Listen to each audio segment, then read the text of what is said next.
사도행전 20장 17절부터 38절까지입니다. 한 목소리로 말씀을 봉독합니다. 바울이 밀레도에서 사람을 에베소로 보내어 교회 장로들을 청하니 오매 그들에게 말하되 아시아에 들어온 첫날부터 지금까지 내가 항상 여러분 가운데서 어떻게 행하였는지를 여러분도 아는 바니 곧 모든 겸손과 눈물이며 유대인의 관계로 말미암아 당한 시험을 참고 주를 섬긴 것과 유익한 것은 무엇이든지 공중 앞에서나 각 집에서나 거리낌이 없이 여러분에게 전하여 가르치고 유대인과 헬라인들에게 하나님께 대한 회개와 우리 주 예수 그리스도께 대한 믿음을 증언한 것이라. 보라, 이제 나는 성령에 매여 예루살렘으로 가는데 거기서 무슨 일을 당할는지 알지 못하노라. 오직 성령이 각 성에서 내게 증언하여 결박과 환난이 나를 기다린다 하시나 내가 달려갈 길과 주 예수께 받은 사명 곧 하나님의 은혜의 복음을 증언하는 일을 마치려 하면은 나의 생명조차 조금도 귀한 것으로 여기지 아니하노라. 보라, 내가 여러분 중에 왕래하며 하나님의 나라를 전파하였으나 이제는 여러분이 다 내 얼굴을 다시 보지 못할 줄 아노라. 그러므로 오늘 여러분에게 증언하거니와 모든 사람의 피에 대하여 내가 깨끗하니 이는 내가 거리지 않고 하나님의 뜻을 다 여러분에게 전하였음이라. 여러분은 자기를 위하여 또는 온 양떼를 위하여 삼가라. 성령이 그들 가운데 여러분을 감독자로 삼고 하나님이 자기 피로 사신 교회를 보살피게 하셨느니라. 내가 떠난 후에 사나운 이리가 여러분에게 들어와서 그 양떼를 아끼지 아니하며 또한 여러분 중에서도 제자들을 끌어 자기를 따르게 하려고 어그러진 말을 하는 사람들이 일어날 줄을 내가 아노라. 그러므로 여러분이 일깨어 내가 3년이나 밤낮 쉬지 않고 눈물로 각 사람을 훈계하던 것을 기억하라. 지금 내가 여러분을 주와 및 그 은혜의 말씀에 부탁하노니 그 말씀이 여러분을 능히 든든히 세우사 거룩하게 하심을 입은 모든 자 가운데 기업이 있게 하시리라. 내가 아무의 은이나 금이나 의복을 탐하지 아니하였고 여러분이 아는 바와 같이 이 손으로 나와 내 동행들이 쓰는 것을 충당하여 범사에 여러분에게 모본을 보여준 바와 같이 수고하여 약한 사람들을 돕고 또 주 예수께서 친히 말씀하신 바 주는 것이 받는 것보다 복이 있다 하심을 기억하여야 할지니라. 이 말을 한 후 무릎을 꿇고 그 모든 사람들과 함께 기도하니 다 크게 울며 바울의 목을 안고 입을 맞추고 다시 그 얼굴을 보지 못하리라 한 말로 말미암아 더욱 근심하고 배에까지 그를 전송하니라. 아멘. 네, 사도행전 20장 17절 이하로 말씀을 우리가 읽었는데요. 에베소 지역에 이제 다시 들러서 말씀을 전하고 싶지만 시간적인 제약이 있는 것 같습니다. 그래서 밀레도라고 하는 인근 지역에서 에베소의 장로들을 초청하는 장면을 오늘 우리가 이제 읽고 있는 것이죠. 우리 이제 앞쪽에 넘어가면 19장에 가면 에베소에서 전도하는 장면이 우리가 이제 나왔었고 그 에베소에서 전도한 이후에 이제 다른 지역으로 여기 20장에 가면 이제 마게도니아와 헬라 그러니까 이제 아시아에서 유럽으로 넘어왔었던 거죠. 그랬다가 다시 이제 그 지역을 돌고 배를 타고 다시 이제 아시아 지역으로 와서 그리고 이제 예루살렘으로 가는 길에 에베소의 성도들을 꼭 만나고 싶었던 것 같아요. 에베소에 대한 이제 바울의 애정을 좀 읽을 수 있죠. 그곳에서 세워진 이 성도들 또 교회들이 다시 건강하게 믿음 안에서 자랄 수 있도록 한 번 더 권면을 하고 한 번 더 그 제자들을 세워주고 싶은 마음이 이제 강하게 있었던 것이죠. 그래서 에베소에 갈 수는 없고 에베소에 있는 교회 리더들을 불러서 그들에게 이제 대표로 권면을 하고 떠나는 장면을 이제 오늘 보는 거죠. 그런데 오늘 말씀에 이렇게 보면 이제 18절부터 이제 그 바울이 하는 말이 시작되는데 교회 장로들이 왔습니다. 그래서 그들에게 말을 하는 거예요. 그러니까 이제 이거는 거의 유언과 같은 이야기예요. 고별 설교이기도 하고 바울은 아마 내가 마지막으로 이 사람들을 만나서 마지막으로 권면하는 거니 거의 유언과도 같은 그런 설교가 되겠죠. 그런 마음으로 전하기 시작합니다. 그러면서 내가 이제까지 어떻게 행했는지를 너희가 다 보고 알고 있지 않느냐. 그러면서 자기 이야기를 먼저 시작해요. 아시아에 들어온 첫날부터 지금까지 내가 항상 여러분 가운데서 어떻게 행하였는지를 여러분도 아는 바니 이렇게 이야기하죠. 우리식으로 말하면 이런 거죠. 내가 누군지 알지. 내가 어떻게 했는지 알지. 내가 너희랑 있으면서 내가 어떻게 사역했고 어떻게 교회를 섬겼고 어떻게 사람들을 양육했는지 다 봤잖아. 다 알지. 이렇게 이야기하는 거죠. 이 이야기를 하는 이유는 내가 했던 것처럼 너희들도 교회를 그렇게 섬겨라. 이 얘기를 하고 싶은 거예요. 그러니까 바울은 자기 자신을 본보기로 보여주는 겁니다. 이 바울이 교만해서가 아니고요. 자기는 늘 예수님을 따르는 삶을 살았고 예수님을 통해서 받은 사명을 가지고 살았고 그래서 거기에 충성을 했고 헌신을 다 했으니 너희들도 교회를 섬길 때에 내가 했던 것처럼 그렇게 하면 될 거야 라는 이야기를 하는 거예요. 여러분들이 누군가에게 유언을 남길 때 아니면 마지막 인사를 하게 될 때 여러분들이 앞으로 신앙생활을 이렇게 해야 됩니다 라고 말할 때 내가 했던 거 봤지 나처럼 해 이렇게 말할 수 있으면 얼마나 좋을까. 그렇죠? 여러분들이 여러분 자녀들에게 여러분 배우자에게 혹은 여러분들의 동료들에게 여러분 이웃들에게 신앙생활은 이렇게 하는 겁니다. 내가 했던 것을 잘 보고 나를 따라오면 돼요 라고 말할 수 있는 저는 그런 의미에서 바울이 우리들에게 아주 중요한 것을 알려주고 있는데 그건 뭐냐면 우리 교회가 추구하는 영적 성장은 본보기예요. 본보기. 그러니까 뭘 잘 가르치는 것이나 막 훈련을 잘 해 놓는 게 아니고 그것도 포함되겠지만 동시에 내가 본보기가 되는 거예요. 나를 따라오세요. 그러면 여러분은 예수님을 따르게 됩니다. 이거예요.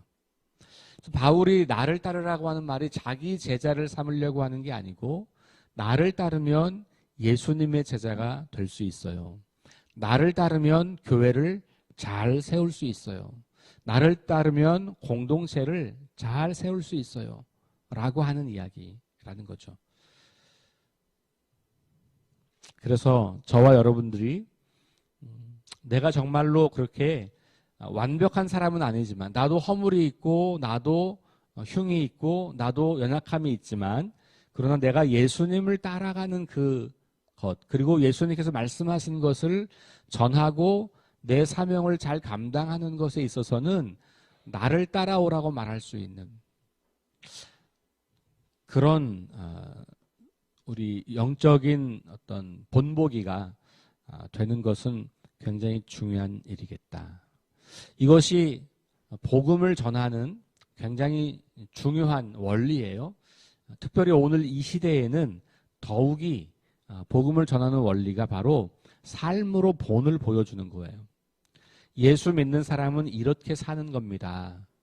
예수 믿는 사람은 이런 상황에 이렇게 결정합니다. 예수 믿는 사람들은 이런 위기를 이렇게 돌파합니다.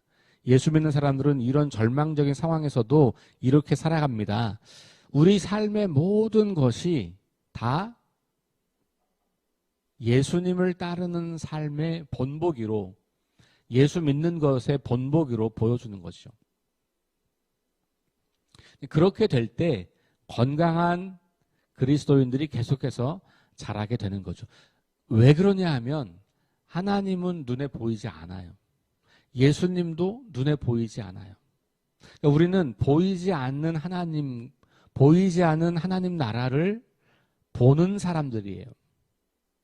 그러니 그걸 볼 수 없는 사람들, 알 수 없는 사람들, 우리처럼 성경을 매일 묵상하고 매일 주님께 나와서 자기를 돌아보는 삶을 살지 않는 사람들에게는 하나님이 누구인지, 하나님은 어떤 삶을 우리에게 원하시는지, 그분이 어떻게 일하시는지를 알 길이 없거든요. 유일하게 알 수 있는 길은 하나님을 아는 사람들이 살아가는 삶을 통해서 아는 거예요. 그러니까 말로도 하나님은 이런 분이야라고 설명하는 것도 중요하고 필요하죠. 그리고 우리가 하나님 나라는 이런 겁니다라고 이야기하는 것도 중요하죠. 더 중요한 거는 그걸 내가 삶으로 보여주는 거예요. 근데 바울은 그런 점에서는 당당했던 것 같아요. 그러면서 덧붙여서 이렇게 말하죠. 내가 어떻게 행하였는지 여러분도 아는 바니, 그러면서 그 어떻게 행하였는지를 곧 소개해요. 모든 겸손과 눈물, 유대인의 관계로 말미암아 당한 시험을 참고 주를 섬긴 것, 유익한 것은 무엇이든지 공중 앞에서나 각 집에서나 거리낌이 없이 여러분에게 전하여 가르친 것, 그래서 유대인과 헬라인들에게 하나님께 대한 회개와 우리 주 예수 그리스도께 대한 믿음을 증언한 것. 그러니까 이런 일들을 내가 해왔고 너희가 그것을 다 보았다. 태도로 보면 겸손, 그 다음에 오래 참음, 이런 것, 그 다음에 담대함, 거리낌 없음, 이런 거죠. 그렇죠? 이게 삶의 방식과 태도였고, 그리고 그가 구체적으로 했던 일은 뭐냐면 주님을 섬긴 것. 근데 이게 정확히 뭔지는 잘 모르겠지만 자기의 그냥 삶 전체를 말하고 있는 것 같아요. 그러니까 이렇게 고난과 시험 속에서도 계속해서 주님께서 나에게 맡기신 사명을 잘 감당한 것, 이거죠. 여러분, 여기 주를 섬긴다고 하는 표현을 교회에 와서 시간을 보낸다고 생각하지 마세요. 여러분들은 여러분들의 자리에서 주님을 섬기는 거예요. 저나 목회자들은 일주일 내내 교회 안에서 주님을 섬기는 사람들이고요.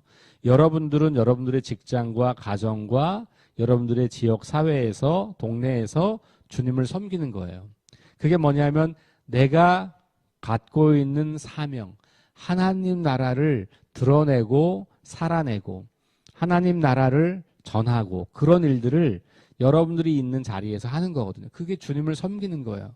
우리는 너무 오랫동안 주님을 섬긴다 그러면 교회 와서 교회 일을 하는 걸 생각하는 거예요. 그것이 아닌 건 아니지만 그것만 있는 건 아니에요. 그런데 우리는 오랫동안 그것만 주님을 섬긴다고 생각했던 거예요. 모든 그리스도인들이 다 제사장이라 그랬잖아요. 모든 사람들이 다 하나님을 전하고 하나님을 드러내는 삶을 사는 건데, 그럼 모든 사람이 목사가 돼야 되냐? 그게 아닌 거죠. 모든 사람이 자기가 있는 그 자리에서 주님을 섬기는 것. 그러면 사람들은 여러분들이 주님을 섬기는 걸 보는 거거든요.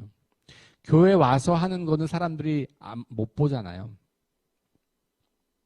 그러니까 주님을 섬긴다라고 하는 것. 바울에게는 그것이 전적으로 주님을 증거하는 삶이었고, 교회를 세우는 삶이었고, 공동체를 든든히 하는 그런 삶이었어요. 물론 바울은 그러면서도 자기가 돈을 벌었어요. 그렇죠?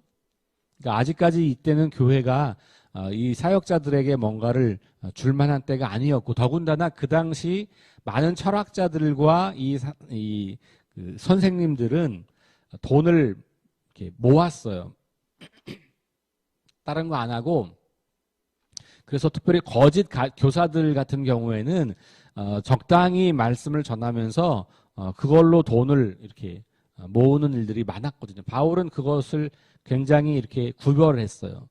왜냐하면 그렇지 않아도 사도성의 의심을 품고 있고 유대인들은 공격하고 있고 이런 것들이 많았기 때문에 그런 문제에 있어서 본인이 당당하고 싶었던 것 같아요. 그래서 내가 돈 때문에 이런 거 하는 게 아니다라고 하는 것을 끊임없이 보여주기 위해서 본인이 스스로 자기 생계를 유지하면서 전적으로 남은 시간을 복음을 전하는 삶을 살았던 거죠. 바울에게는 그것이 주님을 섬긴 것이지만 여러분들 모두에게는 그렇게 여러분들이 교회에 와서 뭘 하라는 게 아니고 여러분들이 있는 자리에서 만나는 사람들과 함께 살아가는 그 삶이 바로 주님을 섬기는 일이 될 수 있도록 살아가는 것이죠. 자, 그런데 그 내용으로는 이런 거죠. 말씀을 전하는 거예요. 하나님 나라를 전하는 것. 그래서 회개와 믿음을 증언하는 것. 이런 거예요. 그러니까 어떻게 하나님을 따라서 살아가는지, 어떻게 우리가 살고 있는 삶이 깨어지고 망가진 세상이어서 거기에는 희망이 없는지, 소망이 없는지, 그거는 죽음을 향해 가는 길인지를 드러내고, 그게 이제 하나님께 대한 회개를 말하려면 그런 걸 이야기하는 것이죠.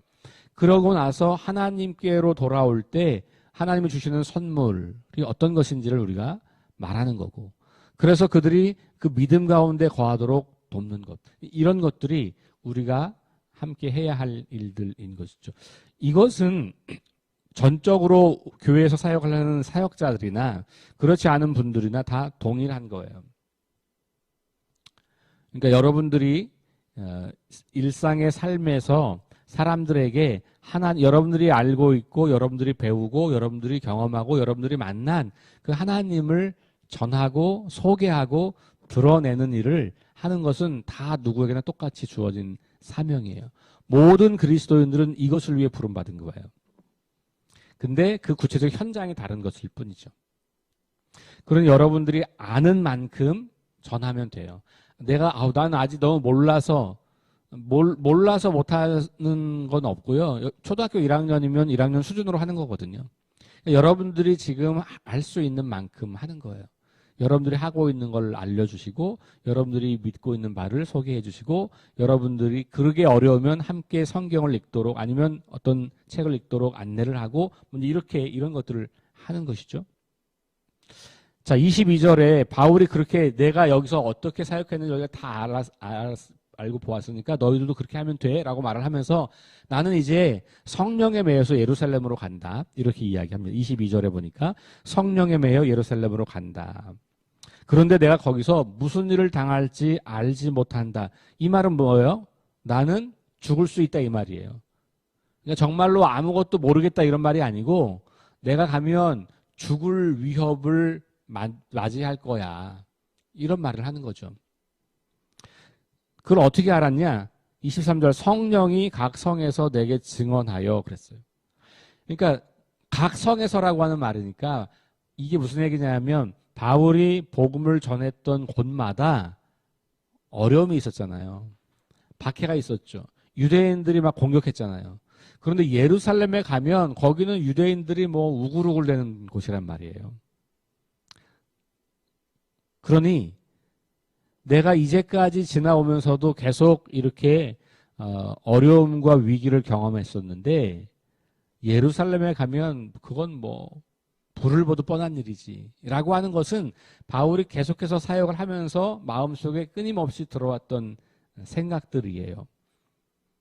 그리고 그것을 바울은 성령께서 나에게 그걸 보여주셨다라고 말하고 있는 거죠. 그러니까 각 성에서 내가 당한 일을 보니까 성령께서 나이가 예루살렘에 가면 이렇게 된다고 하는 것을 분명히 보여주신 거구나 이렇게 이해하는 거죠. 자, 그럼에도 불구하고 바울은 내가 달려갈 길과 주 예수께 받은 사명 곧 하나님의 은혜의 복음을 증언하는 일을 마치려 하면은 나의 생명조차 조금도 귀한 것으로 여기지 아니하노라. 요 한 구절이 바울이 어떻게 살아가고 있는지 어떻게 살아왔는지 어떻게 살 것인지를 너무 선명하게 보여주죠. 이게 바울의 사명이죠. 내가 달려갈 길을 끝까지 다 마치고 싶습니다. 그 달려갈 길은 결국 뭐냐 하면 주 예수께 받은 복음을 전하는 것입니다. 그렇죠? 주 예수께 받은 사명, 곧 하나님의 은혜의 복음을 증언하는 일, 이걸 마치기까지는 내가 죽음도 불사하겠다. 이런 고백을 하는 거죠. 그러면서 예루살렘으로 들어가는 그 자기의 마음, 그것을 보여주고 있는 거예요. 자, 그러면서 이제 부탁하는 거죠. 보라, 내가 여러분 중에 왕래하며 하나님 나라를 전파하였으나, 저 24절에는 하나님의 은혜의 복음이라고 나와 있는 것을 25절은 하나님 나라라고 그렇게 바꿔서 말하고 있죠. 같은 말이에요. 하나님 나라를 전한다고 하는 것은 하나님의 은혜의 복음을 우리에게 전하는 것, 똑같은 거죠. 이제는 여러분이 다 내 얼굴을 다시 보지 못할 줄 아노라. 그러니까 바울은 자기가 예루살렘에 가면 죽을 수 있다는 것을 알고 있는 거죠. 다시는 에베소에 돌아와서 너희들에게 복음을 전하는 것이 불가능할 것 같다. 그래서 너희가 이렇게 해야 돼라고 이제 얘기하는 건데, 앞부분에서는 본인이 살아왔던 삶의 방식, 태도, 그리고 분명한 목적, 소명, 이런 걸 이제 이야기한 거고, 이제 26절 이하로 28절 이하로, 우리 지난 주일 설교잖아요. 이거는 내용은 여러분 다시 주보에 요약된 말씀을 읽어보시면 될 것 같고, 어쨌든 28절 이하 38절까지가 이제 당부하는 말씀이거든요. 그 중에 우리가 32절까지 주일날 본 거예요. 자, 그러면서 이제 너희가 그러면 이렇게 해야 돼라고 하는 것을 요약하면, 지난주 설교를 요약하면 말씀으로 너희가 성도들을 양육하는 거고, 말씀으로 너희가 너희 자신을 살피는 거고, 말씀에 대해서 늘 깨어 있어야 돼. 그러니까 결국 교회를 부탁하는데, 교회를 부탁하기보다는 뭘 부탁해요? 리더들 자신들이 말씀으로 서가기를 부탁하는 거죠. 그러면 교회는 된다는 거예요. 왜? 그러면 그들을 보고 그 사람들도 그렇게 할 거니까. 왜냐면 바울도 그런 것을 자기를 보고 내가 했던 것처럼 해라고 말한 거잖아요. 그러니까 영적 리더들이 말씀을 근거로 자기를 살피고, 말씀을 근거로 늘 깨어있고, 그 말씀에 자기를 부탁하는 삶을 산다면, 그러면 그들을 따르는 사람들도 그걸 배우게 되겠죠. 그러니 바울은 리더십에서 중요한 것은 자기 자신을 어떻게 가꿀 것인가를 말하고 있는 거예요. 너희가 어떻게 사람들을 조종하고 통제해서 변화시킬 건가를 말하지 않고요. 당신들 자신들이 말씀 중심으로 서면, 그러면 교회는 살아나는 겁니다 라고 이야기하는 거예요. 그리고 마지막 우리가 주일날 안 봤던 33절 이하로 가면, 바울이 자기가 자기 손으로 돈을 벌고 자기 동역자들의 것도 자기가 벌어서 그렇게 내가 돈을 탐하지 않았다. 그래서 35절에 보면 모본을 보여준 바와 같이, 그거는 이제 내가 일을 해서 생계를 유지하면서 사역자들도 책임지고 그러면서 했다는 거죠. 여러분들에게, 교인들에게 돈을 받고 일하지 않았다라는 이야기를 하는 거예요. 그걸 모본이라고 말하는 거고, 그러면서 수고하여 약한 사람들을 돕고 이렇게 이야기했어요. 그리고 주는 것이 받는 것보다 복이 있다라고 하는 말씀을 기억해라. 그러니까 당신들도 교회에서 일을 하면서 당신들에게 돌아올 이익, 이런 걸 생각하지 마라. 그리고 수고하면서 약한 사람들을 돕는 일에 힘써라. 그렇게 이야기를 하고 이제 함께 목을 끌어안고 울면서 같이 기도하고, 그리고 이제 헤어지게 되는 것이죠. 자, 사도 바울의 오늘 이 말씀을 우리가 좀 기억하면서, 우리가 교회를 섬길 때, 주님을 섬길 때, 그리고 교회 안에서 우리 리더십을 발휘할 때, 또 가정과 직장과 세상에서 영적 리더로서 살아갈 때 우리가 어떠해야 하는가를 다시 한번 좀 점검하시면서 오늘 하루를 영적 리더로 멋지게 살아갈 수 있게 되기를 주의 이름으로 축원합니다. 기도하겠습니다. 하나님 감사합니다. 바울이 에베소 장로들과 마지막 설교하는 장면을 읽으면서 자기를 본받으라고 하는 이야기를 하고 있는 것을 봅니다. 그 본받는 것 속에서 중요한 것이 사명에 충성을 다하는 삶, 위기와 고난 속에서도 흔들리지 않고 하나님께서 맡기신 사명을 끝까지 완수하는 그 삶을 본받으라고. 그것을 행할 때 자기를 드러내거나 자기에게 돌아올 이익을 쫓아서 하는 것이 아니라 겸손하게 약한 사람들을 섬기면서, 그러나 주님의 말씀에 자신을 세워 나가면서 그렇게 사역했던 것을 다시 말하면서 너희도 이렇게 성도를 섬기고 교회를 세우라고 말씀하고 있는 것을 봅니다. 오늘 우리들도 바울의 권면처럼 그렇게 우리 자신이 본을 보이며 말씀 앞에 우리 자신을 늘 내어놓으며 다른 사람들을 섬기고 나누어주고 또 내 자신을 희생하면서 그렇게 우리 교우들을 섬기고 교회를 섬기고 세상을 섬기는 그런 영적 리더들이 다 될 수 있도록 인도하여 주옵소서. 감사드리며 예수님 이름으로 기도합니다. 아멘. 우리 함께 기도합시다. 부활의 능력과 소망을 품고 하나님 나라를 증언하고 살아내게 하소서. 하나님 말씀이 기준이 되게 하소서. 질병과 연약함으로 고통당하는 사람들을 치유해 주소서. 전쟁과 자연재해와 가난과 억압으로 고통당하는 지구촌 이웃들에게 은혜를 베푸소서. 다음 세대를 책임지는 교회와 교사들에게 가르침의 은사를 허락하소서. 우리 함께 5가지 제목 가지고 합심해서 기도하시고 개인 기도하고 돌아가겠습니다.